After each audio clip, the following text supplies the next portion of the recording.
मुख्यमंत्र्यांनी 5 मिनिटांपूर्वी केली मोठी घोषणा. आता शेतकऱ्यांना 4 योजनांचे पैसे एकत्र मिळणार.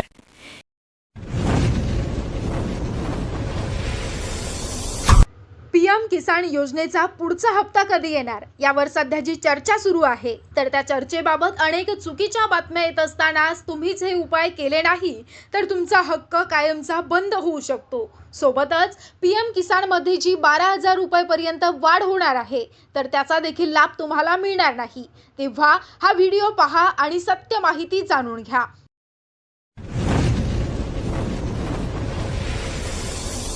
शेतकऱ्यांसाठी पीएम किसान आणि नमो शेतकरी ह्या योजना 2 महत्वाच्या योजना आहेत आणि या 2 महत्वाच्या योजनांच्या माध्यमातून शेतकऱ्यांना थोडाफार आर्थिक दिलासा मिळत असतो आणि मग शेतकरी या योजनेच्या पैसे वाटपाकडे डोळे लावून वाट पाहत असतात आणि मग त्या दृष्टीने आजपासून नमो शेतकरी आणि पीएम किसान हे दोन्हीही हप्ते एकत्रित येण्याला सुरुवात झालेली आहे.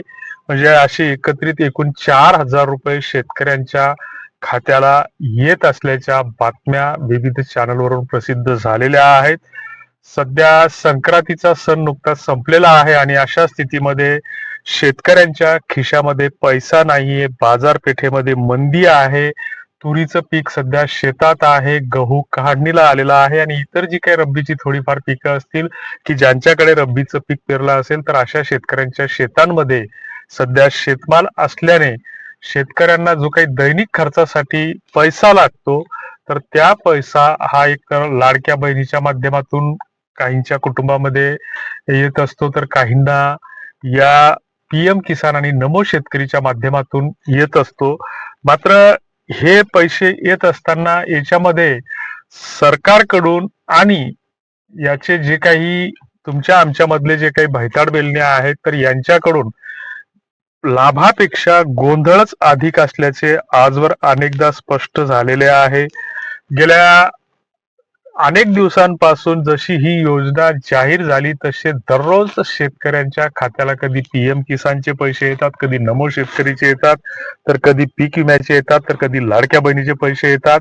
म्हणजे इतके पैसे येतात की सकाळी झोपेतून उठल्यापासून तर रात्री झोपेपर्यंत अक्षरशः शेतकरी व महिलांच्या खात्याला पैशाचा पाऊस पडत असतो. कारण हे जे काही अलीकडे जे काही पत्रकारांची जी काही नवी जमात किंवा अवलाद तयार झालेली आहे या सोशल मीडियाच्या माध्यमातून, तर यांना कुणाचा धाक नाहीये. तुम्हाला जे काही स्क्रीनवर जे काही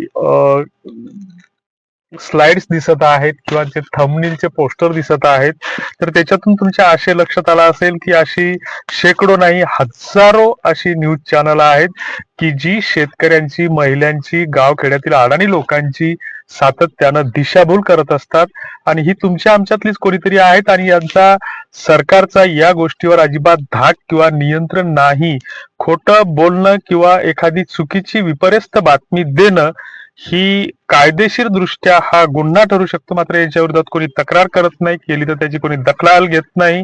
मात्र सरकार किंवा राज्यकर्त्याच्या विरोधात एखादा जरी चुकीचा शब्द काढला गेला की लगेच त्याच्यावर वेगवेगळे आयटी सेल असतील किंवा जे काही सत्ताधारी पक्षाचे प्रणित कक्ष असतील किंवा त्यांच्या जे काही सामाजिक संघटना असतील तर त्या लगेच तुमच्या विरोधात पोलिसात तक्रार देतात आणि पोलिसही त्याच्यासाठी इतके तत्पर असतात की तुमच्यावर लगेच तात्काळ प्रभावानं गुन्हाही दाखल करतात. तर मित्रांनो, नमो शेतकरीचा जो काही 8वा हप्ता मिळणार होता शेतकऱ्यांना तर तो जानेवारीच्या पहिल्या आठवड्यात भेटेल असं सरकारकडून जाहीर करण्यात आलं होतं. लाडक्या बहिणीचा सुद्धा गोंधळ कायम आहे. 31 डिसेंबर पासून थोडीफार सुरुवात झाली. संक्रांतीच्या आदल्या दिवशी काही महिलांच्या खात्याला पैसे जमा झाले. त्याच्यानंतर मात्र बऱ्याच बहिणीच्या म्हणजे जवळपास 70 ते 80% जी बहिणीच्या खात्याला हे पैसे जमा झालेले नाहीत.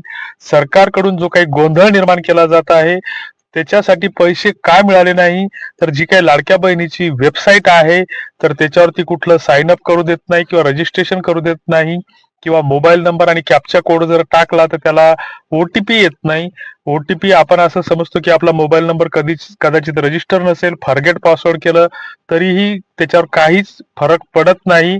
म्हणजे जसं एखाद्या ओलांड्याखाली कितीही ओलांडे केली तर जसं आपल्याला गुण येत नाही किंवा कितीही पोथ्या पुराण वाचले तर जसं काही देव प्रसन्न होत नाही, तसं सरकारचं हे जे काही आहेत तर ही सगळ्या योजना वाजोट्या आहेत असं म्हणायला हरकत नाही. पीएम किसानचे जे काही पैसे आहेत तर 20 फेब्रुवारीच्या नंतर येतील असा सुतोवाच सरकारी सूत्रांनी व्यक्त केलेला आहे. तेव्हा अशा खोट्या बातम्यांवर किती विश्वास ठेवायचा, किती नाही, अशी चॅनल किती सबस्क्राईब करायची, त्याची तक्रारी करायच्या नाही करायच्या हा ज्याचा त्याचा प्रश्न आहे.